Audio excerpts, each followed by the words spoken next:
인생에서 딱 한 번 걸렸을 뿐인데도 특별한 질병이 없던 일반인을 하루 이틀 만에 장내 세균총을 완전히 손상시켜 평생 시보에 시달리게 만들 수 있는 이 질환은 무엇일까요?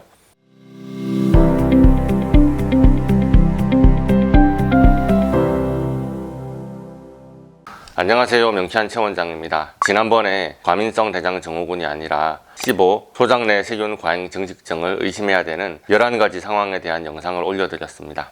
시보에 대해 잠깐 정리합니다. 원래 대장에는 세균이 많은 것이 맞고요, 소장에는 세균이 없어야 합니다. 대장과 달리 소장에는 아직 흡수되지 않은 영양분이 충분한데요, 대장이 아니라 소장에 세균이 증식하게 된다면 일단 인체가 흡수해야 할 영양분을 세균이 다 먹어버려서 영양 불균형이 생길 수 있습니다. 영양 성분이 세균에 의해서 부패되는 과정에서 가스가 생기고 얇은 소장벽이 부풀어 올라 환자분들은 극심한 복통과 복부 팽창, 가스, 배변장애, 변비, 설사, 장점액 과다 분비, 역류성 식도염, 소화불량을 호소합니다. 속이 부글거리거나 더부룩하고 메스껍다고 하십니다.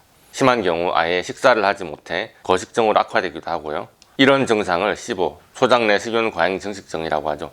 시보는 브레인 포그, 만성 피로, 집중력 저하, 관절 통증, 체중 변화, 우울증, 불안감, 불면증, 건망증, 음식 알러지나 여드름, 습진, 발진, 주사비 등의 피부 질환으로 악화되고 그 외에 신부전, 간경화, 신부전, 뇌경색, 암, 치매 등 전신 질환의 원인이 될 수도 있습니다.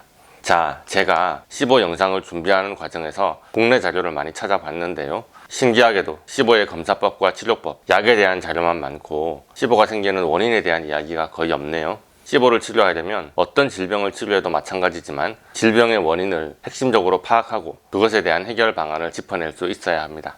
물론 현대의학 수준에서는 원인을 알 수 없거나 아직 치료법을 찾지 못한 질환이 너무너무 많다는 것도 잘 알고 있습니다. 그런데 그것을 감안해도 시보에 대한 정보가 너무 한쪽으로 치우쳐진 느낌이 많이 들었습니다. 그래서 오늘은 소장에서 세균이 과잉 증식하는 원인에 대해서 영상을 찍어보려고 합니다. 사실 제 질문이 좀 이상합니다. 시보의 원인이 너무 다양하거든요. 그래서 질문을 바꿔야 해요. 시보를 유발하는 다양한 인자 중에서 특별한 질병이 없던 일반인을 시보 환자로 악화시킬 수 있는 가장 강력하고 가장 위급한 요인이 무엇일까요? 일단 위산 분비가 잘 안되거나 췌장의 기능이 저하되면 음식과 함께 몸 안으로 들어온 세균을 제대로 죽이지 못하게 되고 그 세균이 소장까지 내려가서 증식할 수 있습니다. 대장에 살고 있는 세균이 소장으로 넘어오는 것도 원인이 될 수 있는데 소장과 대장의 연결 부위에 역류를 막기 위한 관략근 모양의 판막이 있습니다. 회맹판이라고 하는데 여기에 구조적인 문제가 있는 경우에도 시보가 발생할 수 있습니다. 쓸개를 절제했다거나 복부 수술 후에 유착이 생겼다거나 소장에 개실이 있는 경우도 시보를 유발할 수 있고요. 또 소장의 연동운동이 약한 것도 시보의 발생 원인이 됩니다. 만약 소장의 연동운동이 약하다면 소장에서 흡수하고 남은 음식물 찌꺼기나 세균을 대장 쪽으로 잘 밀어내리지 못합니다. 소장 내 음식 체류 시간이 길어지겠고 그러면 그럴수록 세균이 대량으로 번식하며 수소나 메탄가스를 내뿜게 되고 시보 증상이 심해지겠죠. 시보 증상이 있는 과민성 장 증후군 환자는 건강한 사람에 비해서 연동운동이 평균 70% 정도 감소했다는 실험 결과가 있습니다. 자, 이런 요인들이 시보의 원인인 것은 맞습니다. 이외에도 원인은 다양합니다. 예를 들어 라임병이나 당뇨, 크론병, 파킨슨 질환이 있으신 분들에게 시보가 잘 생깁니다. 그러나 이런 질환과 상관없는 시보 환자분들이 훨씬 더 많으시니까요. 이렇게 시보의 원인이라고 알려져 있는 요인 몇 가지를 말씀드렸는데요, 사실 저는 이런 것이 원인이라고 보기는 어렵지 않나 생각해요. 이런 것은 하루아침에 시보를 만들지 않습니다. 위산 분비가 부족해서 음식과 같이 들어온 세균을 잘 못 죽이더라도 하루 만에 시보가 발생하지는 않습니다. 수술 후에 시보가 생기는 것은 물리적인 원인이니 논외로 칩니다. 회맹판의 문제는 대부분 기능적인 문제일 뿐 구조적으로 문제가 돼서 수술이 필요할 만큼 심각한 케이스는 흔하지 않고요. 소장의 연동운동이 저하되는 문제도 마찬가지입니다. 이것은 제 눈에는 모든 것이 원인이 아니라 결과로 보입니다. 시보 증상이 있는 사람들이 연동운동이 저하된 상태인 것도 맞고 회맹판이 열려서 소장으로 장내 세균이 많이 침투하는 것도 맞기는 맞는데 그냥 아무런 이유 없이 그런 증상이 막 나타나지는 않거든요. 그렇다면 시보의 최우선적인 원인은 무엇일까요? 인생에서 딱 한 번 걸렸을 뿐인데도 하루 이틀 만에 장내 세균총을 완전히 손상시켜 평생 시보에 시달리게 만들 수 있는 이 질환은 무엇일까요? 바로 식중독입니다. 식중독은 세균이나 바이러스, 기생충, 독소 등에 오염된 물이나 음식을 섭취하고 설사, 구토, 복통, 발열 증상이 나타나는 것을 말합니다. 식중독을 일으키는 여러 요인도 많지만 그 중에 장에 가장 타격을 주는 것은 바로 세균 감염으로 인한 식중독입니다. 식중독은 감염성 장염을 일으켜 유익균과 유해균의 균형을 완전히 망가뜨릴 수 있습니다. 이것은 장기적으로 과민성 대장 증후군을 유발하게 되는 초기 원인이 됩니다. 장내 세균의 교란이 그저 일회성의 장염 증상으로 끝나는 것이 아니라 케이스에 따라서는 평생 동안 장 트러블을 일으키는 원인이 될 수 있다는 점입니다. 자, 혹시 시보에 대해서 좀 공부하셨다면 여기서 질문을 하셔야 됩니다. 제가 시보의 1순위 원인으로 병원성 세균에 의한 식중독을 꼽았는데요. 그런데 시보를 일으키는 원인균은 식중독을 일으키는 병원성 세균이 아닙니다. 그냥 원래 대장에 살다가 소장으로 올라왔던 세균이 시보의 원인균이라고 하던데요. 명쾌한 최 원장은 도대체 왜 식중독을 1순위 원인으로 뽑을까요? 그저 식중독에 한번 걸렸을 뿐인데 평생 장내세균총의 균형을 회복하지 못할 수도 있다. 이 말을 이해하기 위해서라도 세균이 인체에 감염된 후 어떤 영향을 미치는지 알아봐야 되겠죠. 제가 마인드 컨트롤링 박테리아라는 영상을 찍었는데요. 세균이 인체를 조종할 수 있다는 충격적인 사실을 알고 계셨습니까? 보통 세균 감염이 일어나면 그 세균은 인체 기관에 침투해서 특히나 장을 자기 편의대로 조종하고 교란시키려는 시도를 합니다. 예를 들어 식중독을 일으키는 세균 입장에서는 소장에서 잘 증식해서 세균총을 형성해야 인간이라는 생태계에 정착을 한 셈이죠. 대장으로 밀려나서 변으로 배출되면 실패한 거겠죠. 그래서 세균은 우리 인체를 조종해서 소장의 연동운동을 막으려고 시도를 합니다. 그 세균의 공격에 맞서 우리 인체는 아주 강력한 힘으로 설사를 일으키죠. 이것은 세균의 정복 전쟁에 대항하는 인체의 방어입니다. 그런데 설사가 났다고 지사제를 막 복용하면 우리에게 유리할까요? 세균에게 유리할까요? 제가 자주 말씀드립니다. 증상을 낮추는 대증요법이 무조건 좋은 건 아니라고요. 자, 그런데 도대체 세균이 어떻게 소장의 연동운동을 막을 수 있을까요? 심장에 동방결절이 있다면 장에는 카알세포가 있습니다. 소화관의 근육층과 장의 신경조직의 말단 사이에 존재하는데 주기적인 전기신호를 일으켜서 장을 벌컥벌컥 움직이게 만드는 거죠. 네, 맞습니다. 이게 바로 연동운동인 거죠. 또 하나는 빙퓰린 단백질입니다. 이것은 콜라겐 섬유를 조직과 잘 결합시켜서 장의 근육에 탄력성을 주는 일을 합니다. 이 빙퓰린 단백질에 문제가 생기면 장세포가 팽창했다가 수축하는 것이 부드럽게 잘 되지 않아서 소화관이 딱딱하게 굳게 됩니다. 연동운동이 잘 안 되겠죠. 그래서 장에 침투한 세균은 카알세포와 빙퓰린 단백질을 공격해서 소장의 연동운동을 막습니다. 그러면 세균이 소장에서 잘 증식할 확률이 높아질 테니까요. 자, 제가 아주 쉽게 설명하려고 노력하고 있는데요. 못 알아들으면 지는 겁니다. 자, 식중독을 일으키는 세균들이 장의 카알세포와 빙퓰린 단백질을 어떻게 공격하는 걸까요? 아주 쉽게 말하면 직접 공격과 교란 작전을 번갈아서 사용합니다. 캄필로박터균, 살모넬라균, 병원성 대장균, 이질균이 이런 방식으로 인체를 공격하는데요. 이런 세균은 일단 장 내의 독성 물질을 살포합니다. 독소는 세포 골격을 망가뜨리고 DNA 분해 효소로 작용해서 유전자에 손상을 줘서 장의 빙슐린 단백질과 카알세포를 망가뜨립니다. 외부 침입자가 들어와서 우리 몸을 망가뜨리는데 가만히 있으면 안 되죠. 인체의 면역 시스템은 이 독성 물질을 방어하기 위한 항체를 만듭니다.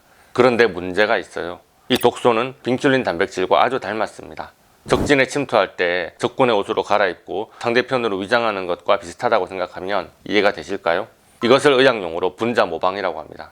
그래서 항체가 독소를 파괴하려다가 잠깐 착각하면 독소와 아주 닮은 빙슐린 단백질을 공격하게 됩니다. 이 과정에서 빙슐린 단백질이 많이 손상될수록 면역기관은 망가진 빙슐린 단백질을 청소하는 자강체를 또 만들어야 해요. 이 면역 반응이 격렬할수록 빙슐린 단백질은 더 심하게 손상을 입고 장상피세포와 신경이 손상되며 카알세포도 망가지게 됩니다. 마치 우리 군대가 교란 작전에 당해서 우리 국민을 때려잡는 형국입니다. 이 결과 소장의 연동운동이 더뎌지면서 원래 대장 속에 있어야 할 세균이 소장으로 역류하고 소장 속에서 폭발적으로 증식해서 소장 내 세균 과잉 증식증을 일으키게 되는 거죠. 장내 세균총의 균형이 깨지고 대장에서는 멀쩡하게 잘 지내던 세균도 소장으로 넘어와서는 인체에 유해하게 변합니다. 장상피세포가 느슨해져서 장누수 증후군이 생깁니다. 그냥 한번 식중독에 걸렸을 뿐인데 항생제 먹고 식중독 증상도 외부 감염균도 진작에 사라졌는데도 소장의 연동운동은 저하된 상태에서 회복되지 않고 장내 환경은 완전 유해균 쪽으로 기울어져 버립니다. 대세가 바뀌어 버립니다. 자, 이 과정에서 면역계의 과잉 반응과 오작동이 상당히 중요한 역할을 하는데요. 우리는 이런 면역계의 과잉 반응을 알러지라고 부릅니다. 면역계가 오작동해서 자기의 면역 시스템이 자기 기관과 자기 세포를 공격하는 것을 자가 면역 질환이라고 합니다. 그래서 제가 15도 알러지 질환으로 보고 명쾌한 알러지 치료를 통해서 효과를 보던 중입니다. 그리고 장누수 증후군, 과민성 대장 증후군, 소장 내 세균 과잉 증식증이 자가 면역 질환으로 악화되는 경로에 대해서 자주 강조하고 있었고요. 일단 오늘 15의 원인에 대한 전체적인 스토리를 훑었는데요. 이런 이야기를 명쾌한 최 원장만 알고 있나요? 설마요. 다 알려진 사실입니다. 근데 왜 다른 사람들은 이것을 강조하지 않을까요? 식중독 때문에 SIBO가 생겼다고 해도 식중독 걸렸다가 나은 지는 오래됐고 SIBO 증상은 이미 시작됐는데 뭘 어쩌겠습니까? 평소에 손 잘 씻고 위생적으로 깨끗한 음식 먹으라고, 위생이 불결한 나라를 여행할 때 특히 조심하라고 잔소리를 할 수는 있지만 이미 식중독에 걸리고 링겔 맞고 항생제 먹은 후에는 별로 할 말이 없습니다. 그냥 그 이후에 SIBO 증상이 생겼다면 어떤 방법으로 치료할지를 고민할 뿐이고, 혹여나 알러지에서 자가 면역의 캐릭터로 악화된다면 그에 상응하는 약을 쓸 뿐입니다. 리팍시민, 항생제 없이 SIBO 치료는 말을 할 수 없다. 일반적으로 SIBO 클리닉의 논점입니다. 항생제로 소장 내에 과잉 증식하는 세균을 죽이겠다는 컨셉이죠. 그 외에는 세균이 스스로 없어지지 않으니 굶겨 죽이는 방식의 식이요법을 추천합니다. 여러분이 잘 아시는 저포드맵 식단입니다. 세균이 먹을 영양 성분을 거의 남기지 않고 인체에 완전히 흡수시키는 엘레멘탈 성분의 영양제도 SIBO 치료에 사용됩니다. 또 건강기능식품 등으로 출시되는 식물 유래의 천연 항생제가 있습니다. 베르베린, 알리신 성분의 보조제, 후코이단, 제법 들어보셨죠? 그 외에는 연동운동을 강화시키는 위장운동 촉진제의 복용을 권합니다. 제가 SIBO 프로로서 기존의 SIBO 치료 플랜을 잘 알고 있습니다. 그러나 한계도 명확합니다. 그래서 저는 위 알고리즘대로 치료하지는 않습니다. 기존의 치료법으로 효과가 있으면 좋겠습니다. 그런데 SIBO는 난치성 질환입니다. 원리상으로는 잘 치료될 것 같은데 명찬채 원장을 찾으시는 분들은 일반적인 치료법으로는 상황이 악화되는 분들이 많았습니다. 예를 들어 항생제를 비롯한 과도한 약물이나 화학물질에 노출된 후에 정체불명의 광범위한 예민 반응이 나타나시는 분들이 계셨습니다. 약물에 대한 아나필락시스는 상황이 좋은 편입니다. 화학물질에 대한 알러지가 MCAS 증후군 형태로 나타나는 분도 있었습니다. 항생제 내성균 문제로 고생이 많으신 분들도 계셨고요. 천연 항생 물질도 일종의 한약제인데요. 저는 제가 한의사지만 한약을 쓸 때도 알러지 반응에 상당히 조심합니다. 그런데 그런 부분에 대한 지식이 전혀 없어서 천연 항생제에 호되게 당하고 고생하시는 분들이 정말 많았어요. 게다가 저포드맵 식이요법에도 별 차도가 없는 분들이 계신데 차도가 없다고 하면 다행입니다. 저포드맵이 SIBO에 도움이 된다고 해도 그 음식이 알러지가 심한 것을 모르고 장기간 많이 드셨다가 SIBO보다 알러지 반응이 더 심각한 경우도 있었습니다. 이렇게 교과서적이지 않은 반응으로 고생하는 캐릭터의 SIBO 환자분들이 많았습니다. 자, 그래서 명찬채 원장이 SIBO의 표준 치료를 알면서도 따르지 않는다면 명찬채 원장은 도대체 어떻게 SIBO를 치료하는 걸까요? 자, 오늘 영상이 너무 기니까요. 다음 영상으로 올려보겠습니다. 오늘의 영상이 도움이 되셨다면 좋아요, 구독, 알림 설정 부탁드리겠고요. 질문 있으시면 댓글 달아주시거나 네이버 톡톡으로 문의해 주시기 바랍니다. 감사합니다.